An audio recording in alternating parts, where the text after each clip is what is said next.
এক লোক রাস্তা দিয়ে হেঁটে যাচ্ছিল, দেখে পুকুরের মধ্যে কতগুলি ছেলে ডুবাইয়া পানি আর কাদা একাকার করে ফেলেছে, আর কুলে ডাঙ্গায় একটা ছেলে চুপ করে বসে আছে। লোকটি তাকায় দেখে বলল যে এই গ্রামের সবগুলি ছেলে দুষ্ট, এইরকম বাংলার মানুষে করে, কাদা মাদা দিয়ে করছে কি পুকুরটারে, আর এই যে পুকুরের পারে ছেলেটা বসা কি ভদ্র, খুব ভালো ছেলে। ছেলেটা শুনে বলছে, আমারে ভদ্র কবে আমার শালা, আমার না কয়েকদিন জ্বর, সেই জন্য পানিতে নামতে পারি নাই। গণতন্ত্রের ফেরিওয়ালা, গণতন্ত্রের ঠিকাদার বুশ। আল্লাহ যখন ধরবে থাকবে না তোর হুশ, ঠিক কিনা? তো আমাদের বলো যে আমরা সন্ত্রাসী, বেটা আমার দেশে আসো ঘুরতে, এসে দেখে যাও, আমরা কিচ্ছু কব না, মিলিটারি দিয়ে ঘেরাও হয়ে থাকবা, কেউ কিছু কবে না, খাইবা দাইবা আরাম করবা, দেখে যাও। তোমার দেশের নিউ ইয়র্ক সিটিতে, ক্যালিফোর্নিয়ায়, বোস্টনে, ওয়াশিংটনে, ওকলাহামায়, আলাবামায়, ফিলাডেলফিয়ায়, 22টা স্টেটের কোন শহরে তুমি বেলা 4টার পরে দোকান খোলা রাখতে পারো?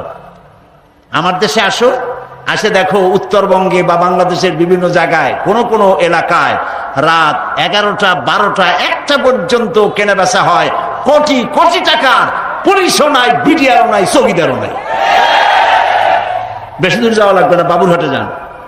নরসিংদী বাবুরহাট, যেটাকে বাংলাদেশের ম্যানচেস্টার বলা হয়, সারা রাত বেচা কিনা হয়, 1 কোটি না শত শত কোটি টাকার বেচা কিনা হয়, বিডিআর নাই, পুলিশ নাই। তাহলে সন্ত্রাসী কারা? আমাদের কল সন্ত্রাসী।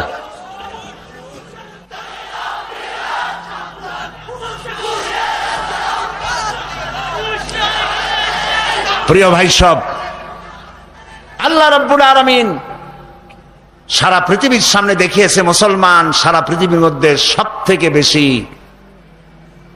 আইন শৃঙ্খলায় অনুগত, শান্তি প্রিয় জাতি। আলহামদুলিল্লাহ বলো।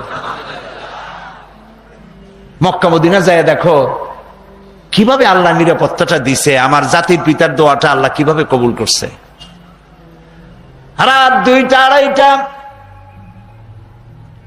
চাঁদের মতো সুন্দরী রানী, এই তরুণী তন্নি যুবতী মেয়ে একাকিনী পুরুষ সঙ্গী ছাড়া বেরিয়ে গেল ঘরের থেকে, আল্লাহর ঘর তাওয়াফ করলো, তাহাজ্জুদের নামাজ আদায় করলো, আবার একা একই নিজের ঘরে ফিরে এলো। লক্ষ লক্ষ পুরুষের মধ্য দিয়ে একটা পুরুষও তার আঁচল ধরে টান দিল না, তার দিকে খারাপ নজরে তাকাইলো না। এ কথা কি বানায় বলতেছি না? ঠিক।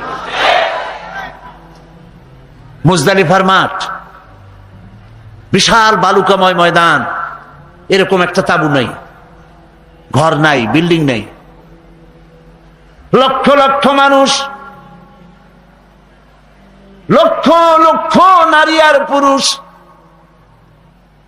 পাশাপাশি কাছাকাছি সারা রাত শুয়ে থাকে, হাঁটাচলা করে।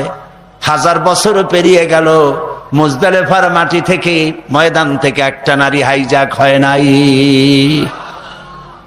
দর্শিতা হলো না, লাঞ্ছিতা হলো না। সুবহানাল্লাহ বলতে ইচ্ছে করে।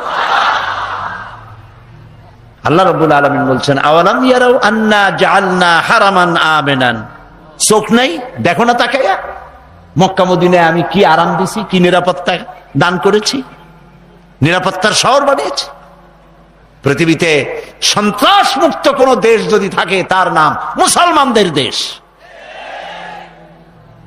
সেজন্য আমি বলি, যে যা মনে করে করুক, আমার কিছু আসে যায় না, আমি কারো চাকরি করি না। আমার স্পষ্ট কথা, মানব সভ্যতার ইতিহাসে বুশের জন্মগ্রহণ পৃথিবীর জন্য কলঙ্ক। আজকে সারা পৃথিবীর মুসলমানরা তার দুশ্মন, ইসলাম তার দুশ্মন। সন্ত্রাসী মুসলমান ছাড়া কোন জাতির মধ্যে নাই, সন্ত্রাসী মুসলিম দেশগুলো ছাড়া আর নাই। এখন ইরানে পারমাণবিক অস্ত্র আছে, সিরিয়ায় পারমাণবিক অস্ত্র। বেটা বুশের বাচ্চা বুশ ইসরায়েলে যে পারমাণবিক অস্ত্র তা তোর চোখ নাই, দেখিস না? শ্যারনকে বলে শ্যারন নাকি শান্তির পায়রা, বুঝে কয় শ্যারন যদি হয় শান্তির পায়রা, তাহলে অশান্তির শকুনকে? এই পৃথিবীতে নমরুদ ফেরাউনেরা বেশি দিন টিকতে পারে নাই। আমার আল্লাহ আছেন এবং তার থেকে ক্ষমতাশালী আকাশেও কেউ নাই, জমিনেও কেউ নাই। এখন দেখেন এই কোরআনের মধ্যে আল্লাহ তাআলা তিনি বিচার পদ্ধতি সম্পর্কে বলছেন। আমি আগেই বলেছি, যারা তাবিজের ব্যবসা করে কোরআন দিয়া, আল্লাহ তাদের হেদায়েত নসিব করুন। কোরআন তাবিজের জন্য আসে নাই, একথা বহুবার বলছি, আজকে আর ব্যাখ্যা দেওয়ার দরকার নেই। না দরকার আছে? আলহামদুলিল্লাহ। ইসলামের বিচার পদ্ধতির মূল নীতিটা কি? আল্লাহ রাব্বুল আলামিন বলেছেন, ওয়াইদা হাকামতুম বাইনান নাসি আন তাহকুমু বিল আদল, তোমরা যখন লোকদের মাঝে বিচার ফয়সালা করবে তখন তোমরা অবশ্যই সুবিচার করবে। এটা হলো আল্লাহর নির্দেশ। এই সুবিচার, সেখানে কোনো হিন্দু নাই, খ্রিস্টান নাই, বৌদ্ধ নাই, মুসলমান নাই। বিচার যখন বসবে বিচারকের চেয়ারে, বিচার করবে, ঠিক সুবিচার করবে, আপন পর দেখার কোনো প্রশ্নই ওঠে না। এই বিচারের মূল নীতি সম্পর্কে আল্লাহ বলছেন, আত্মীয় স্বজন হোক, গরিব হোক, ফকির হোক, বিচার হবে সুষ্ঠু। ইয়া আইয়ুহাল্লাযীনা আমানু কুনু কাওয়ামিনা বিল কিসতি শুহাদাআ লিল্লাহ, হে বিশ্ববাসীরা, তোমরা সকলের সুবিচার এবং ন্যায় নীতি সহ শক্ত হয়ে দাঁড়াও, আল্লাহর জন্য সাক্ষীদাতা হিসাবে। বিচারের মধ্যে কোন রকমের তারতম্য করো না। এবং এই বিচার করতে গিয়ে ওয়ালাউ আলা আনফুসিকুম ওয়া বিল ওয়ালিদাইনি ওয়াল আকরাবিনা ইয়াকুন গানিয়ান আও ফাকিরা, সে সুবিচার যদি তোমার নিজের বিরুদ্ধে যায়, তোমার মায়ের বিরুদ্ধে যায়, বাপের বিরুদ্ধে যায়, ধনী অথবা দরিদ্রের বিরুদ্ধে যায়, ফাল্লাহু আউলা বিহিমা ফালা তাত্তাবিউল হাওয়া আন তা'দিলু, তাহলে কখনো ক্রমে এর বিপরীত যেও না। আল্লাহ সর্বোত্তম, অতএব তোমরা নফসের খায়েশের বশবর্তী হয়ে ছেলের বেলায়, মেয়ের বেলায়, আপন আত্মীয় স্বজনের বেলায় বিচারটা উল্টা করো না। আর এই বিচার করতে গিয়ে আজ যে আমাদের দেশে খুনাখুনি হচ্ছে, হচ্ছে না খুন? বলেন না কেন? খুন হচ্ছে। আর চট্টগ্রামে আর একটা জিনিস হচ্ছে, কি বলেন তো? কিডন্যাপ, অপহরণ। যারা খুন করে এবং অপহরণ করে তারা মানুষ না, তারা জানোয়ার। বলুন তারা কি? জানোয়ার চাইতেও তারা নিকৃষ্ট। যাকে তুমি খুন করো, বিশ্বাস করুন, যে ব্যক্তি খুন করবে কাউকে এবং কাউকে খুনের পরামর্শের মধ্যে থাকবে, ওকেও খুন হইতে হবে। দেখুন, হাত মুঠো করে কারো দিকে যদি এক আঙ্গুল আপনি এভাবে দেখান, হাত মুঠ করে দেখেন, হাত মুঠ করে কালো দিকে যদি এক আঙ্গুল এরকম দেখান, আপনি এদিকে তাকায় দেখেন, হাতটারে উল্টো করে আপনার দিকে 3টে আঙ্গুল ফিরে আসে। কয়টা ফিরছে? 3টা। তার মানে হাত বুঝাচ্ছে, তুই যদি আর একজনকে মারিস 1 খোসা, তুই খাবি 3 খোসা। তুই যদি কারো বুকে গুলি মারিস 1টা, তুই খাবি 3টা। এটা হাত বলে দিচ্ছে। সুতরাং সন্ত্রাসী খুনিরা যদি আজকে মাহফিলে কেউ এসে থাকে, বাড়িতে ডায়েরিতে লিখে রাখো, তুমি যদি কোনো মানুষকে কিডন্যাপ করে তার বউরে, তার বাচ্চারে যদি কান্দায়া থাকো, তুমিও কিডন্যাপ হবে একদিন, তোমার বউ আর বাচ্চা কানবে। তুমি যদি কাউকে হত্যা করে থাকো, তাহলে রাতের বেলায় গোপনে যারে হত্যা করছো তার বাড়ির পাশে এসে দাঁড়াও, তাকিয়ে দেখো তার মা কিভাবে কাঁদতেছে। তাকে দেখো, তার বউ, যুবতী মেয়ে বউ,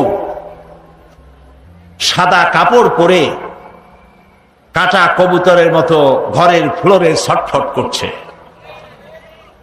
বাপ হারা হয়ে কচি কচি মাসুম বেগুনা বাচ্চারা আব্বা আব্বা বলে কাঁদছে।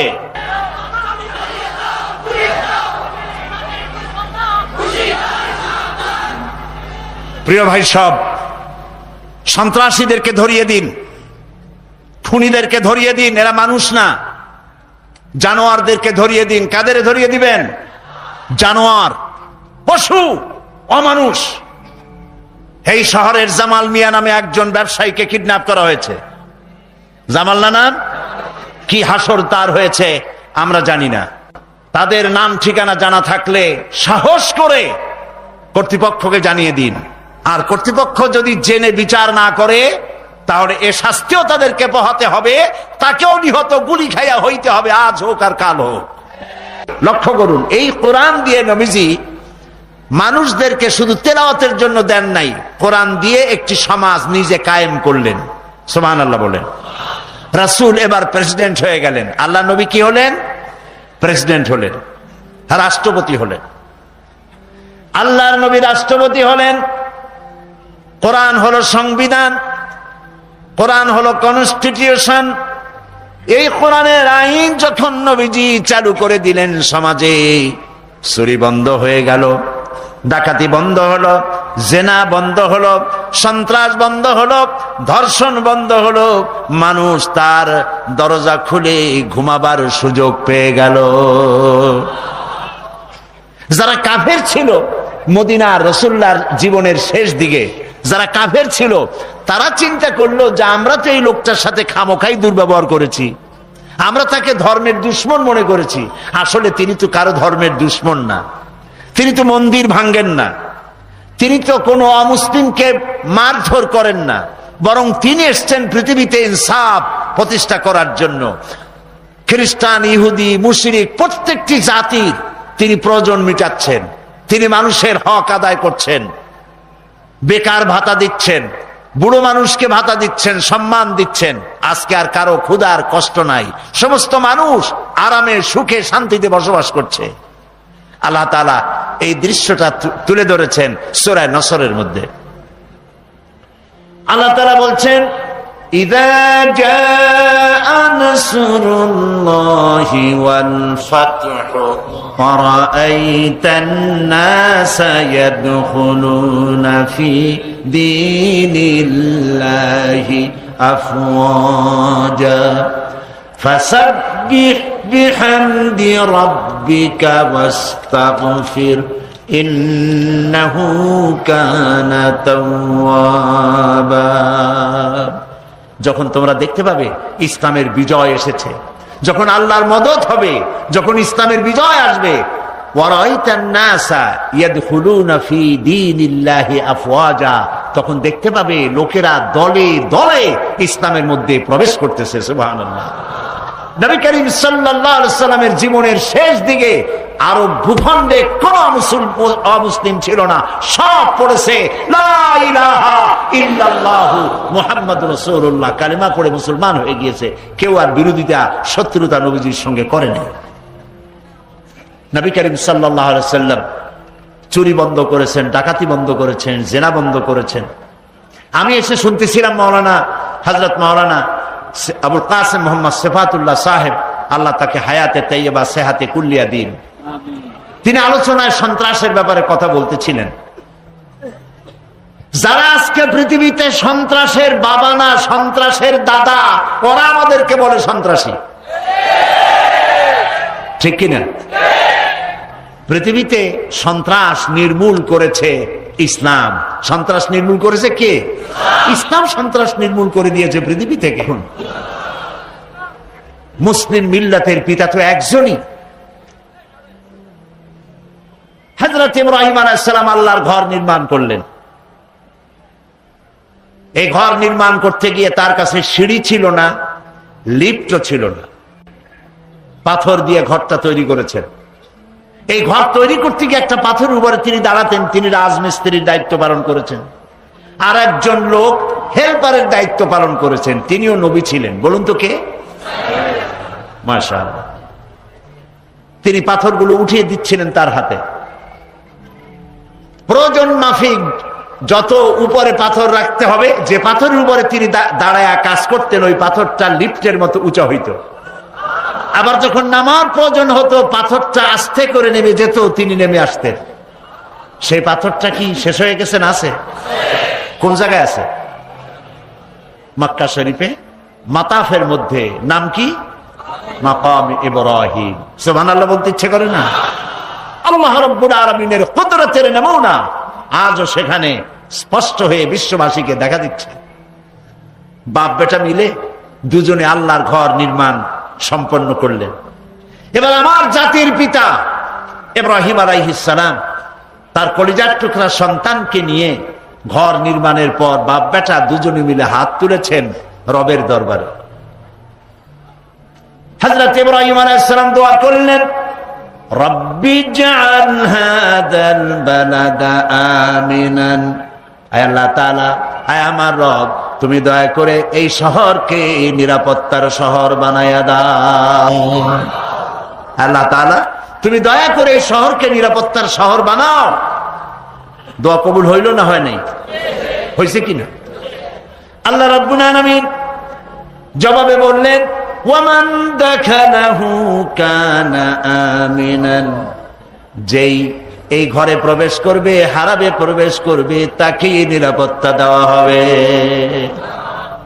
মক্কা মদিনায় হারামাইনুশ শরীফাইন যারাই যাচ্ছে তারাই নিরাপত্তা লাভ করতেছে। সুবহানাল্লাহ। গেছেন না আপনারা? যারা যান নাই, আল্লাহ যেন যাওয়ার তৌফিক দেয়, আমরা বলি আমিন। করতে যাবেন, আপনি যদি পয়সা কিছু আছে, যদি কোথাও যেতে চান, হজ যার হয়ে গেছে হলিডে করার জন্য রমজান মুবারকে মক্কা আল মুকাররমা, মদিনা আল মুনাওয়ারা চলে যান, কপাল খুলে যাবে। সুবহানাল্লাহ। মুসলমানদের আল্লাহ কত বড় নিয়ামত দিছে, চোখ দিয়ে তাকায় তাকায় দেখবে কত বড় নিয়ামত। কালো একটি ঘর, কালো পাথর, তাও সমান সাইজের না, কোনোটা ছোট, কোনোটা বড়, কোনোটা বেঁকা, কোনোটা তেড়া। এই কালো পাথর দিয়ে একটি ঘর তৈরি করা, কালো কাপড় দিয়ে ঢাকা, কোন শৈল্পিক সৌন্দর্য এখানে নাই, কিন্তু আমার কাছে মনে হয় সারা পৃথিবীর সকল সৌন্দর্য এই ঘরের মধ্যে আছে। তাকাইলে চোখ ফিরাইতে ইচ্ছা করে না, শুধুই দেখতে ইচ্ছে করে। আল্লাহ তাআলা, তুমি এই ঘরের আজমত বাড়ায় দাও, এই ঘরের সম্মান আরো বাড়াও।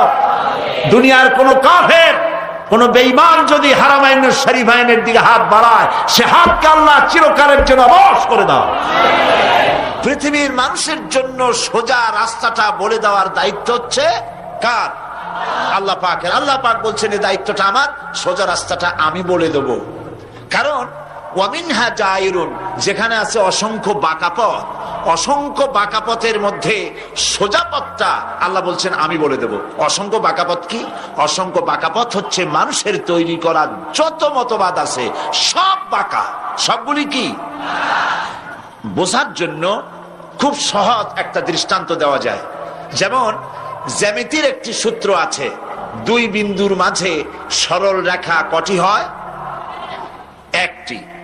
কিন্তু এক বিন্দু থেকে আরেক বিন্দুতে যাওয়ার জন্য কেউ যদি একটা রেখার চাইতে একাধিক রেখা যদি সৃষ্টি করে দ্বিতীয় বিন্দুর কাছে যাওয়ার জন্য, যাওয়া যাবে? যাবে। আপনারা বলছেন যাবে না, যাবে, কিন্তু সোজা অবস্থায় যাওয়া যাবে না। কি হয়ে যাবে? বাঁকা হয়ে যাবে, এবং মূল বিন্দুর কাছে পৌঁছানো সম্ভব হবে না বাঁকা অবস্থায়। আল্লাহ পাক বলছেন, দুনিয়ায় মানুষেরা যত মতবাদ তৈরি করেছে সব হচ্ছে বাঁকা পথ, সোজা রাস্তাটা বলে দেওয়ার দায়িত্ব হচ্ছে আমার। আর আমি যদি ইচ্ছে করতাম পৃথিবীর সমস্ত মানুষদেরকে হেদায়েত করে দিতাম।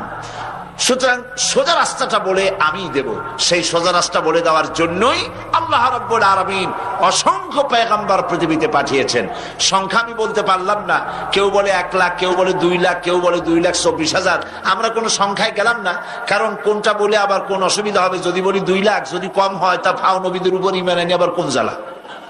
আবার যদি কম বলি তা অতিরিক্ত নবী যারা থাকবে তাদের জন্য তো মুসিবতে পড়ে যাব ঈমান না আনার কারণে। সেই জন্য আমরা বলি অসংখ্য নবী, অগণিত নবী। আল্লাহ কোরআন শরীফে বলেছেন কিছু নবীদের নাম জানালাম, কিছু নবীদের নাম জানালাম না। অসংখ্য নবী আল্লাহ রাব্বুল আলামিন পৃথিবীতে পাঠিয়েছেন এবং সমস্ত নবীদেরকে আল্লাহ নিজে বানিয়েছেন। নবী বানাইছেন কে? আল্লাহ পাক।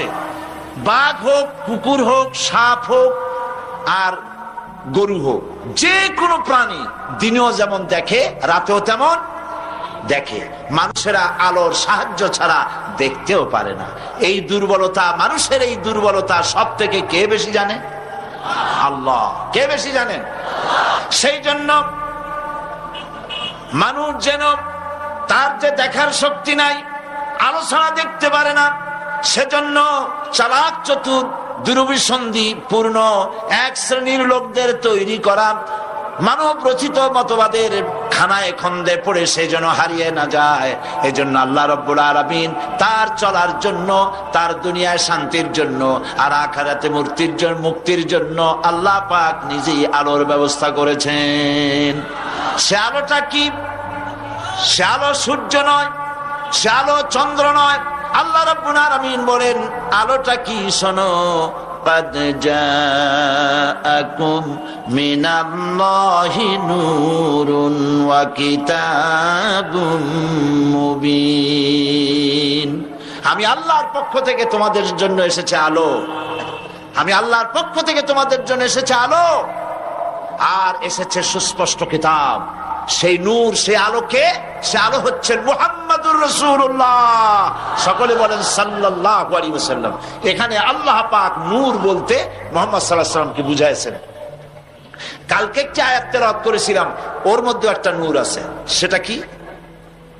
আলিফ লাম রা কিতাবুন আনজালনাহু ইলাইকা লিতুখরিজান নাসা মিনাজ-যুলুমাতি ইলান-নূর। এখানেও একটা আলো আছে।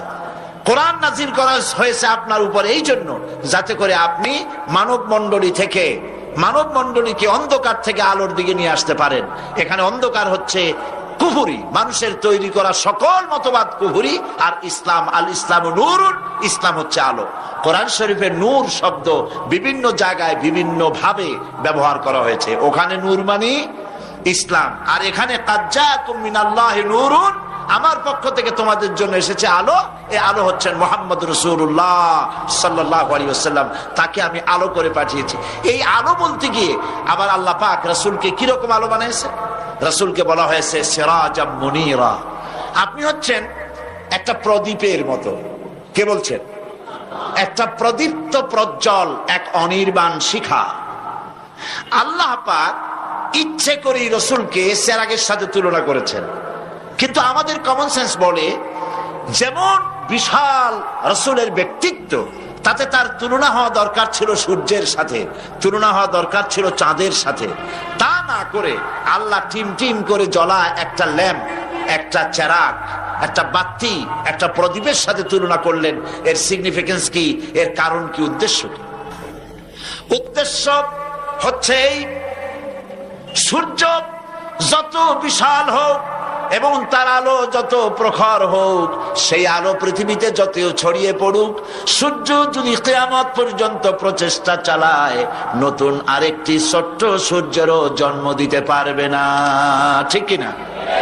চাঁদ তার স্নিগ্ধ জ্যোৎস্না দিয়ে গোটা পৃথিবীকে যতই প্লাবিত করুক, দেখতে যতই সে সুন্দর হোক, সুষমা মণ্ডিত হোক, পৃথিবীর কিয়ামত পর্যন্ত যদি চন্দ্র চেষ্টা করে, নতুন আরেকটি চন্দ্রের জন্ম দিতে পারবে না। ঠিক কিনা? কিন্তু প্রদীপ, চেরাগ সারা পৃথিবীতে, ধরেন পৃথিবী বাদ দেন, বাংলাদেশে সব জায়গায় লোডশেডিং চলতেছে, বিদ্যুৎ নাই, শেষ, সব শেষ। শোনা গেল ঢাকায় এক জায়গায় একটা চেরাগ আছে, একটা প্রদীপ আছে, একটু আলো আছে। এখন ঢাকার চতুর্দিক থেকে লোকেরা ছুটেছে ওই বাড়ির চেরাগটা থেকে আলো নেওয়ার জন্য। এটা শুনে যার বাড়িতে চেরাগটা আছে সে কি ভয় পড়ে তার ওই চেরাগ নিয়ে কি দৌড়ে পালাবে নাকি? কারণ কি? কারণ হলো যত মানুষ আসুক এই চেরাগ থেকে আলো নিতে, একটা, দুইটা, 100টা, 1 কোটি, শত সহস্র কোটি আলো যদি মূল আলো থেকে নিতে থাকে, চেরাগ থেকে আলো কি একটু কমবে? কমবে না। এই জন্য রাসূল করিম সাল্লাল্লাহু আলাইহি সাল্লামকে আল্লাহ পাক সূর্যের সাথে তুলনা করেন নাই, কারণ সূর্যের কোনো নিজস্ব উৎপাদনী ক্ষমতা নাই, নতুন সূর্য বানাইতে পারবে না, চাঁদও বানাতে পারবে না। রাসূলকে আল্লাহ পাক জ্ঞানের প্রদীপ বানালেন, এমন জ্ঞানের প্রদীপ যে তার থেকে জ্ঞান কিয়ামত পর্যন্ত মানুষেরা নেবে, মূল জ্ঞান থেকে এতটুকুন কম পড়ে যাবে না। এজন্য আমার আল্লাহ পাক কি বলছে? আমার আল্লাহ রাব্বুল আলামিন বলেন, লা তা'মাল আবসার ওয়ালাকিন তা'মাল কুলুবুল্লাতী ফিস সুদূর। আল্লাহ পাক বলেন, এদের বাইরের চোখ নষ্ট হয়ে যায় নাই, এদের ভেতরের অন্তর্দৃষ্টি তাদের নষ্ট হয়ে গেছে। তারা মানুষকে বাঁদর দেখেছে, মানুষকে সেক্স সর্বস্ব হিসেবে দেখেছে, মানুষকে পেট সর্বস্ব দেখেছে। কারণ হচ্ছে তাদের বাইরের চোখ ঠিক আছে, ভেতরের চোখটা নষ্ট হয়ে গেছে। ভিতরেও চোখ আছে, আছে না? যারা জবাব দিন না তাদের নাই। ভেতরে চোখ আছে কিনা? ওই চোখটা কিসের চোখ? জ্ঞানের চোখ। যেমন কোন অ্যাডভোকেট সাহেবের কাছে অথবা কোন মুরব্বীর কাছে যিনি বুদ্ধি দিতে পারেন, এমন কোন বুদ্ধিওয়ালা জ্ঞানী লোকের কাছে একজন এসে বলছে, চাচা খুব বিপদে পড়েছে, কি এই রকমের একটা কাজ হয়ে গেছে। সে তখন বলতে থাকে সব শুনে, ভাই আমি তো এখন রীতিমতো চতুর্দিকে অন্ধকার দেখতেছি। দিনের বেলা বলতেছে, কিন্তু এই যে চতুর্দিকে অন্ধকার দেখে, কিসের অন্ধকার দেখে বলতে পারেন? তার জ্ঞানের সামনে একটা ব্যারিকেড পড়ে গেছে, তার জ্ঞানের দৌরত্ব শেষ, দেখতে পাচ্ছে না। তাহলে বোঝা যাচ্ছে ভেতরে একটা চোখ আছে। আল্লাহ বলেন বাইরের চোখ ঠিক আছে, ভিতরের চোখ নষ্ট হয়ে গেছে। নবীদেরকে আমি পৃথিবীতে পাঠাইছি এই চোখগুলিকে অপারেশন করার জন্য, যাতে করে বাইরের চোখগুলি, জ্ঞানের চোখগুলি উন্মেষ ঘটে যায়, পৃথিবীকে বুঝতে পারে, মানুষকে তারা বুঝতে পারে। এখন নবীদের কথা মানবো কেন? নবীদের কথা মানবো এই কারণে, যেহেতু নবীরা যা বলেছেন নিজেদের কথা তারা কেউ বলেন নাই, যা বলেছেন আল্লাহর কথা বলেছেন। এটা ঠিক কিনা? কিভাবে বুঝলেন? ঠিক বুঝলাম এইভাবে, আদম আলাইহিস সালাম যা বলেছেন নূহ আলাইহিস সালাম তার উল্টা বলেন নাই। নূহ আলাইহিস সালাম যা বলেছেন ইব্রাহিম আলাইহিস সালাম তার ব্যতিক্রম ধর্মী কোনো কথা বলেন নাই। মুহাম্মদ সাল্লাল্লাহু আলাইহি ওয়াসাল্লাম তার থেকে উল্টা কোনো কথা বলেন নাই। এমন কি হয়েছে, একজন নবী বলেছেন আল্লাহ আছেন, আর একজন বলেছেন আল্লাহ একাধিক হতে পারে, নাউজুবিল্লাহ বলেছেন কেউ। একজন বলেছেন পরকাল আছে, আর একজন বলেছে নাও থাকতে পারে, এ ব্যাপারে সন্দেহ আছে, বলেছে কেউ? সমস্ত নবীদের সব দাওয়াত এক, এবং তাদের স্লোগান ছিল একটাই। নবীদের স্লোগান ছিল কয়টা? দুনিয়ার সমস্ত নবীরা একই স্লোগান দিয়েছেন। আদম আলাইহিস সালাম থেকে শুরু করে আখিরি জামানার পয়গম্বর পর্যন্ত দুনিয়ার সব নবীরা একটাই স্লোগান দিয়েছেন, লা ইলাহা ইল্লাল্লাহ। সবাই পড়েন, লা ইলাহা ইল্লাল্লাহ, লা ইলাহা ইল্লাল্লাহ, লা ইলাহা ইল্লাল্লাহ, লা ইলাহা ইল্লাল্লাহু মুহাম্মাদুর রাসূলুল্লাহ। সব নবীদের একই স্লোগান, লা ইলাহা ইল্লাল্লাহ। স্লোগানটা কি ছিল, তার অর্থ কি ছিল, ব্যাখ্যা কি ছিল, পরে আসতেছে। নবী আল্লাহ পাক পৃথিবীতে পাঠান, এবং পৃথিবীর সর্বশ্রেষ্ঠ সন্তান হচ্ছেন আল্লাহর নবীরা। তাদের থেকে চরিত্রবান, তাদের থেকে শ্রেষ্ঠ পৃথিবীতে আর কেউ হতে পারে না। সৌভাগ্যজনক, আমাদের জন্য সৌভাগ্য, আমরা এমন এক নবীর উম্মত যিনি হচ্ছেন বিশ্ব নবী। তিনি কি নবী? বিশ্ব নবী। আল্লাহ রাব্বুল আলামিন কোরআন শরীফের ভিতরে বলছেন, কুল ইয়া আইয়ুহান নাসু ইন্নী রাসূলুল্লাহি ইলাইকুম জামিআ। হে পৃথিবীর মানব মণ্ডলী, আল্লাহ পাক বলছেন নবী আপনি বলুন, হে পৃথিবীর মানব সকল, আল্লাহ রাব্বুল আলামিন আমাকে তোমাদের সকলের জন্য রাসূল করে পাঠিয়েছেন। সকলের জন্য আমি তোমাদের জন্য রাসূল। শুধু মক্কা শরীফের ওই লোকগুলির জন্য নয়, আরবি ভাষাভাষী লোকদের জন্য নয়, শুধু সাদা মানুষের জন্য নয়, গোটা বিশ্বের সকল মানুষের জন্য, সকল সৃষ্টির জন্য আল্লাহ পাক মুহাম্মদ সাল্লাল্লাহু আলাইহি ওয়াসাল্লামকে নবী করে পাঠিয়েছেন, মানুষ এবং জিন জাতির জন্য। আমরা বলি আলহামদুলিল্লাহ। সুতরাং নবী পৃথিবীর বুকে মুহাম্মদ সাল্লাল্লাহু আলাইহি ওয়াসাল্লাম এসেছেন বিশ্ব নবী হয়ে পৃথিবীর বুকে গোটা বিশ্বের নেতৃত্ব দেওয়ার জন্য। আর বিশ্ব নবী হওয়ার জন্য তার ভেতরে কতগুলি কোয়ালিটি থাকতে হবে। বিশ্ব নেতৃত্ব দেওয়ার জন্য কতগুলি কোয়ালিটি তার মধ্যে থাকতে হবে। প্রথম কোয়ালিটি হচ্ছে তার ভিতরে এমন চরিত্র থাকতে হবে যে চরিত্রের দিক থেকে তার থেকে শ্রেষ্ঠ আর কেউ নাই। এখন রাসূলের চরিত্রের সার্টিফিকেট স্বয়ং আল্লাহ রাব্বুল আলামিন দিচ্ছেন। কে দিচ্ছেন সার্টিফিকেট? আল্লাহ রাব্বুল আলামিন বলেছেন, ওয়া ইন্নাকা লাআলা খুলুকিন আযীম। নবী হে, আপনি হচ্ছেন উন্নত চরিত্রের উপরে প্রতিষ্ঠিত। আযীম, এটি একটি বিরাট অর্থবোধক শব্দ। উন্নত চরিত্রের উপরে আপনি প্রতিষ্ঠিত। আযীম শব্দ থেকে কি বোঝানো হয়? আরবিতে খুব চওড়া এই জিনিসটাকে বলা হয় আরিদ। এত চওড়া যে চওড়াটাকে চওড়া বুঝাবার জন্য আরবিতে আমিক বলা হয়, এবং গভীরতাকে বুঝাবার জন্য আরবিতে বলা হয় আমিক। কিন্তু যেই প্রশস্ততা মাপার কোনো যন্ত্র নাই, যে গভীরতা মাপার কোনো যন্ত্র নাই, সেটাকে আরবিতে বলা হয় আযীম। সারা জীবনে তিনি কাউকে ধমক দেননি, কাউকে চোখ মোটা করে তাকান নাই, ধমকান নাই। হযরত আনাস রাদিয়াল্লাহু তাআলা আনহু তিনি বলছেন, হযরত আনাস বলেন 10টি বছর পর্যন্ত মুহাম্মদ রাসূলুল্লাহ সাল্লাল্লাহু আলাইহি ওয়াসাল্লামের খেদমতে ছিলাম। 10 বছরের ভিতরে একটা দিনের জন্য আল্লাহর নবী আমাকে ধমকের সুরে বলেন নাই, আনাস এটা কেন করেছো, অথবা এটা কেন করো নাই। একটা ধমক আমাকে দেননি। রাসূল করিম সাল্লাল্লাহু আলাইহি ওয়াসাল্লাম জ্ঞানের দিক থেকে, প্রজ্ঞার দিক থেকে, মেধার দিক থেকে, মননশীলতার দিক থেকে, চরিত্রের দিক থেকে, সকল দিক থেকে আল্লাহ রাব্বুল আলামিন তাকে পৃথিবীর শ্রেষ্ঠ বানিয়েছিলেন। এবং আমাদেরকে কথাও জানতে হবে, মুহাম্মদ সাল্লাল্লাহু আলাইহি ওয়াসাল্লাম মানুষ ছিলেন। কি ছিলেন বলুন তো? মানুষ। অনেক লোক আছে যারা মুহাম্মদ সাল্লাল্লাহু আলাইহি ওয়াসাল্লামকে মানুষ বলতে চায় না। তো মানুষ যদি না হন তাহলে উনি জিন হলে কি মর্যাদা বাড়বে? বলেন, জিন হলে কি মর্যাদা বাড়বে? তিনি যদি ফেরেশতা হন তাহলে মর্যাদা কি বাড়বে? মানুষেরই মর্যাদা। আল্লাহ পাক কোরআন শরীফে বলে দিয়েছেন, যত নবী পাঠিয়েছি সমস্ত নবীরা মানুষ ছিলেন। আর মুহাম্মদ সাল্লাল্লাহু আলাইহি ওয়াসাল্লামকে বলেছেন আল্লাহ পাক, আপনি নিজের ব্যাপারে মানুষের সামনে বিষয়টা এভাবে পরিষ্কার করেন, কুল ইন্নামা আনা বাশারুম মিসলুকুম ইউহা ইলাইয়া আন্নামা ইলাহুকুম ইলাহুম ওয়াহিদ। আল্লাহ পাক বলেন, নবী আপনি বলে দেন, আমি তোমাদের মতোই মানুষ, আমি তোমাদের মতোই মানুষ। আমার কাছে ওহী আসে, তোমাদের কাছে ওহী আসে না।